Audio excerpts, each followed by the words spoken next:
Hey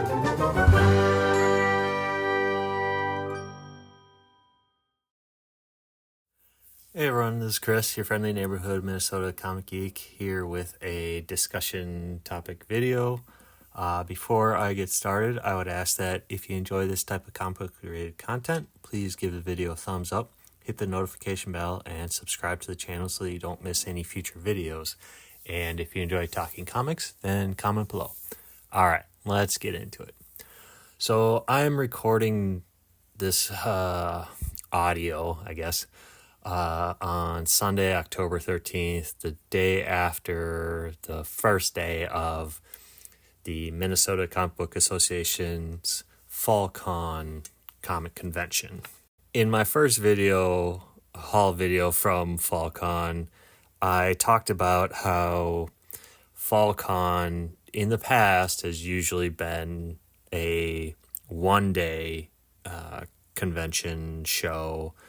And in the past, it was held in the Science and Education building at the Minnesota State Fairgrounds. This year, in kind of their return to the grandstand, normally SpringCon has been held in the grandstands at the Minnesota State Fairgrounds, but now they've kind of upgraded FallCon to a 2-day event yesterday, and it will also be going on today. But they're hosting it in the grandstands to give them much more space, to allow more vendors, more creators to, have tables, booths, whatever. So that was a kind of a nice return to the grandstand for this particular convention here in Minnesota. In this video, I just kind of want to give my overall thoughts about my experience yesterday. In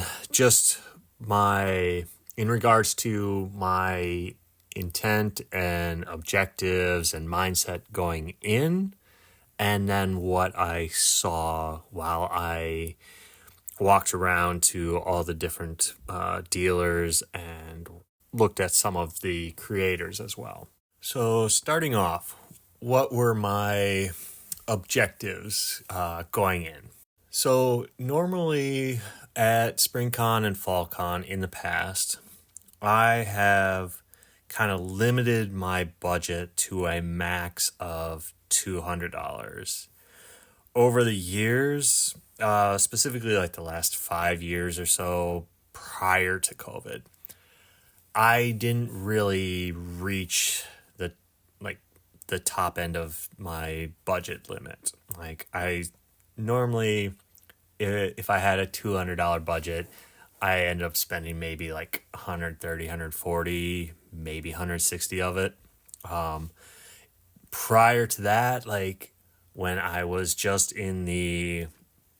I now have adult funds, like I can spend $200, and comics were super cheap. Like, good comics were super cheap. Like Adam Hughes Catwoman cover runs, like, were super cheap. I got most of those during that era for $1. They were in the dollar bins. Like, to me right now, the notion that I got those for those prices back then is crazy. So like, I just would only buy dollar bin, 50-cent bin books, and I would max out like my $188, $200 budget, like just buying hundreds of comics.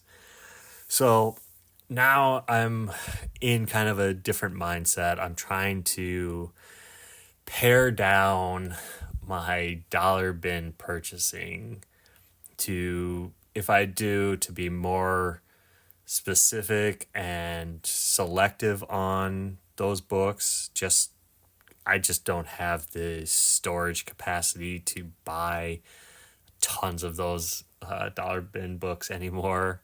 So I'm also trying to upgrade my collection with higher quality books that fetch a higher price point. should they need to be sold down the road or whatnot by for any reasons. So going in, $200 was roughly my budget in the past. This time around, knowing that I wanted to be more selective and try to purchase slightly more expensive books, I increased my budget limit to $300. That was for two specific reasons, which I'll get into. But yeah, it was a little like, I'm not used to buying such high priced books. So it's, for me, like, my comfort zone is the $1 to $5 range. So it is a bit of a struggle to hand over $30, $40, $50 for just one book for me. I'm slowly getting used to that idea and being comfortable with that. Because to get certain books, like a lot of the Uncanny X-Men run that I want to have been working on and want to get, like, that's just the range that those books are going to be in for the most part. So I'm just going to have to get okay with it. So yeah, then my second objective was to have the self-restraint to actually walk around and peruse all of the available dealers' booths before I really start purchasing, just so like I can get a sense of where books are priced, what dealers have certain books, specifically ones that I'm looking to buy or was looking to buy yesterday. Because in the past, like my objective was getting cheap books, as many as I could, as quick as I could. Like whenever in the past, like when I got in, the first like dollar bins that I could find or came across while walking through, I would stop and just look through all of them, buy like as many as I could that I wanted. And you know, you can get great deals, but then like your funds run out quicker, and before you get to see all the dealers and what they have available. So it's just, you can run into that problem, which, it is what it is, who cares? They're dollar bin books. So this time around, I wanted to go in and, like I said, look and see what is available before spending large chunks of money, especially since I wanted to try and buy higher priced books, but wanting to get the best value for those books. The last kind of objective was to continue working on specific collecting goals, like I have been, the Uncanny X-Men 100 to 200 run of issues, checking off books on that list. Always searching for Adam Hughes books, Joe Madureira books, Joe Quesada books, like favorite artists books. I in my haul videos, if you've watched them by now, you know that I came across a few good ones, especially Adam Hughes stuff. Like I was able to acquire some pretty good stuff, in my opinion, stuff that I have wanted for a while and stuff that I wasn't expecting to come across. So yeah, those were my objectives. So I get there, I go in, at least for the Saturday part of the show. It was fairly well attended. It felt a little bit more sparse than past years, and that might just be because of the larger space being at the grandstands as opposed to being in the education building, which is a smaller little footprint. So that, like I said, it probably was roughly the same number of attendees as in the past. So it was just nice. It was nice having a larger area to walk around because you're just not as congested. It was nice to see kind of the evolution in new comic book dealers at the show. There were obviously kind of the regulars that I've seen in the past, seen at other shows, other fall cons, other spring cons. And like I said, it was nice to see some of the newer dealers that I've seen at other kind of random local shows around the cities being at SpringCon or FallCon, sorry. So walking around and looking at prices, one thing that kind of became evident pretty early on in my walking around was that prices on books seemed elevated to kind of the 2020, 2021 COVID era kind of boom in prices. Not necessarily that high, but still higher than what I was kind of expecting. Watching other comic book YouTubers talk about the conventions they go to, they often talk about the con bump in prices, like dealers trying to pricing the books a little higher than, maybe what they're worth or whatever because they're at the convention. And kind of my takeaway on that is I don't think I've really necessarily seen that here in Minnesota because it's just a local show. These videos are from like San Diego Comic-Con, New York Comic-Con, like the bigger shows. And my guess is those shows charge dealers and vendors a pretty premium to just have a table. And maybe things have changed for FallCon, SpringCon, where now they're charging dealers for table space.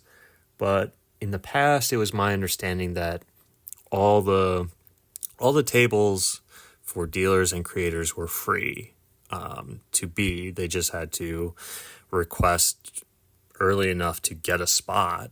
For a free table, like not having that overhead, like you can just go in and start from zero and make money. Like I said, I don't know if things have changed. If you are in Minnesota and you know if that has changed, please comment below. But even still, I can't imagine if they did start charging for table space that it would be a pretty egregious amount.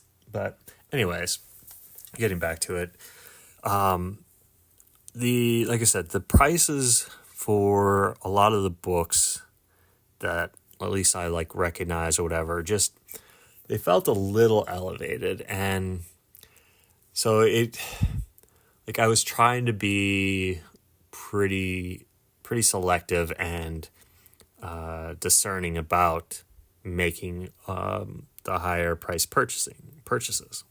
Case in point about the elevated price and whatnot. One specific example, one book that I had in my mind that I was all set to pull the trigger on was a book that I talked about from the Minnesota Comic Exchange, the Valley Creek Mall show from a couple weeks ago. And I think it's in the haul video where I talk about specific dealer, but I won't mention this particular dealer's name. But at that Valley Creek Mall show, they had a graded copy a 9.6 graded copy of the X-Men #1 J. Scott Campbell negative space variant cover. This is a cover and a book that since 2021 when it came out, I have loved this image of Rogue in just the negative space, the pose. I absolutely love this cover. And I would love to own a copy of this and have it in my collection. I have almost never come across it in the wild at shows. This is just a hard book to come across unless you go on eBay. And at the Valley Creek Mall show, he had a price tag of $200 on it. But at the Valley Creek Mall show, he had his graded slabs were 20% off marked price. So it would have been $150, which I should have pulled the trigger then. I didn't. I had already spent most of my funds and just talked myself out of it. I did so with the kind of voice in the back of my head saying, you'll see this dealer at Fallcon in a couple weeks. Hopefully he'll still have the book and you could purchase it then. Fast forward to Fallcon, and this dealer was there. I was looking forward to it. I made sure to stop there as one of my first stops because he also always has a good selection of dollar bin books. So yes, I stopped there, and as it so happened, he still had the book. It was still priced at $200. But this time, there was no 25% off discount on graded slabs.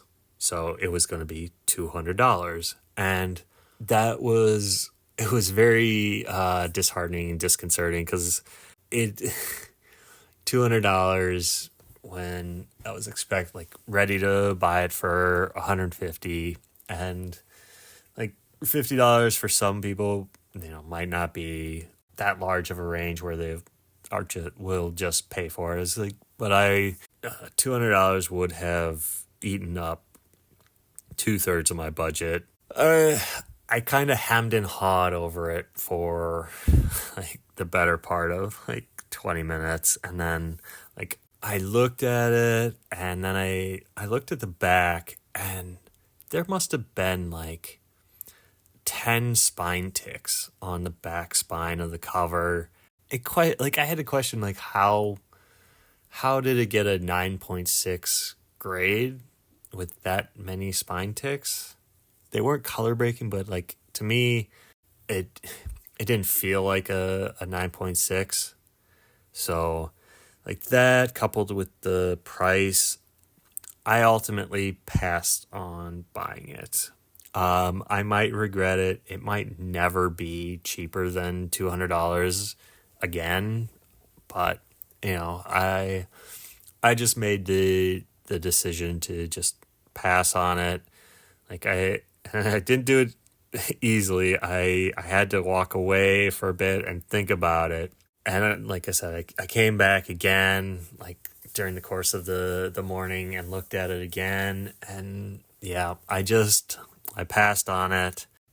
Sometimes my frugal nature gets the better of me. I hope I made the right choice and that down the road I can get it at a better price. And the reason I bring up the spine ticks on it is that is the type of condition that I would expect out of buying it raw, or that I can go on eBay and get a raw version for cheaper than $200. That's probably going to be in better condition than that book in the slabbed case, in that it probably won't have it might have a few spine ticks, but it's not going to have 10 spine ticks. Because if it does, the person on eBay is probably going to show a picture of the condition of the spine. that's kind of where I'm at with that particular book, is that I might try and buy a raw copy if I can find one on eBay for cheaper, probably around $120, $130 maybe. We'll see. So yeah, as I was continued walking around and looking at the dealer's books, the other thing I kind of noticed was the sheer amount of graded books that were available, but it was more which books were graded. And that is that I saw a lot of modern variant graded books. And I don't know about you guys, but the vast quantity of modern variant books are just not appealing to me. This is 100% subjective. They might be to you.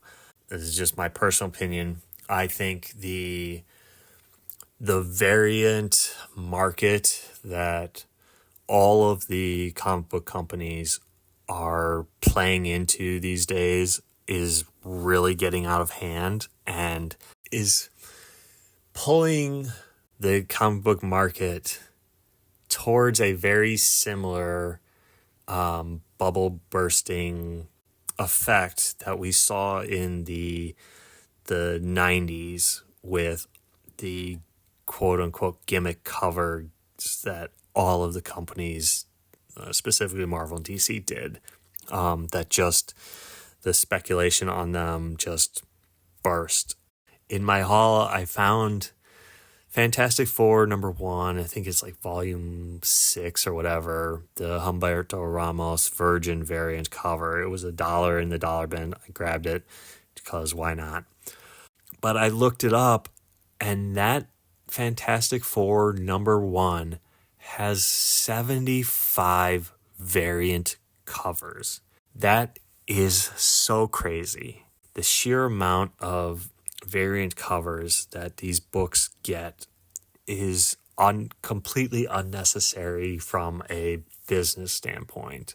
And for collectors, it's doing is soaking up resources that could be spent other places. But what I'm kind of getting at is like I saw a lot of these modern variant covers in graded form on many of these dealers' walls, and the prices they want for them are just, it feels so outrageous because the covers themselves aren't that impressive. They're not memorable.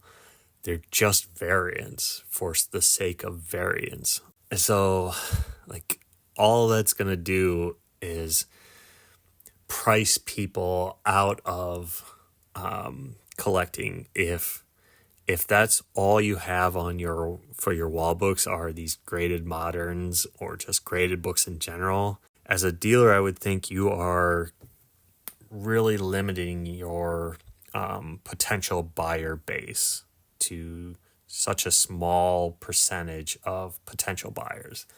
So yeah, like I don't get it. I don't think it makes that much of a business sense to do that. The other thing is they also had like bins of graded books, and I don't know about you, but I find trying to flip through graded book bins really kind of unappealing, difficult to. The price for the book is never listed on that top strip. It's always on the front of the case. So you have to pull every single book out to see what the price is for that particular graded book, because the graded values are so the range is so Grand Canyon wide. They can't just put a whole bin of graded books for $40. That's just never gonna work because each book is priced individually. So you have to pull them out to see what the price is, and it's almost always gonna be super expensive. It's gonna be at least $50 to $60 or higher, depending on the book. So like you just go in knowing like they're gonna be expensive because they're graded books. And so like often I don't even bother looking at graded books, just because it's just they command a premium price. So yeah, overall I had a good time. I always do. I always come away with a lot of good books to add to my collection. Like I said, in my haul videos, I found a couple books that I was not expecting, specifically Adam Hughes books. The Tomb Raider issue that I found was kind of out of left field. Wasn't expecting it. Wasn't expecting it to get at roughly half of what its value is. I could not leave without that book. So I was able to walk away from one desired book in that X-Men 1 Campbell Rogue Negative Space variant, and I ended up leaving with a highly desired book from for me in that Tomb Raider issue. So those are always the pros and cons of, and the good and the bad of going around a comic convention and buying comics. It is part of the fun and the joy of it for me, is because you have such a concentration of comic dealers. You never fully know what you're going to find, but you do know you're going to find something that you'll be happy with, to add to your collection. In regards to my objectives, while I failed in the one in wanting to buy that X-Men 1, my other objectives, I found a few Adam Hughes books. I ticked a few more books off my Uncanny X-Men comic collecting goal for this year.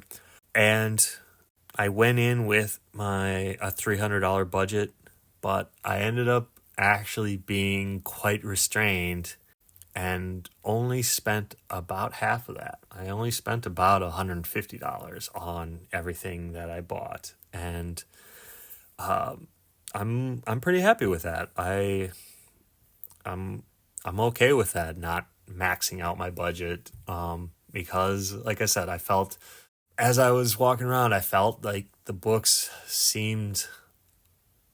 seemed a little elevated. So if you've been in collecting as long as I have, you know that these books are going to be available.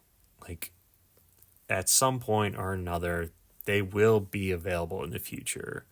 A lot of these books are just so not rare, like that they do come up often at conventions and whatnot. So I expect to see a lot of these books again, and hopefully maybe at smaller shows like the Valley Creek Mall Show. Maybe those are the places where we as collectors can get the better deals on books. Like I said, if I had known about that X-Men 1 at the Valley Creek Mall Show versus Fallcon, I probably would have gone back and bought it there. So yeah, left with a good haul, under budget. Overall, it was a good day. Seeing all the creators and their stuff, always fun. I'm looking forward to SpringCon. Again, I assume it will also be back at the grandstands, but it's not until like June, I think, next year. Feels a little later than it normally has been in the past. I feel like it's always been in April or May, usually, springtime. But yeah, if you are from Minnesota, you're a collector, and you were at Fallcon, what were some of your impressions on what you saw, the availability of books and whatnot?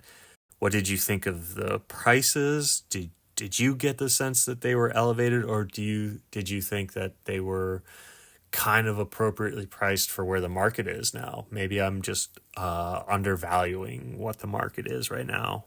Let me know your thoughts. And let me know any interesting stories that you might have had from Fallcon.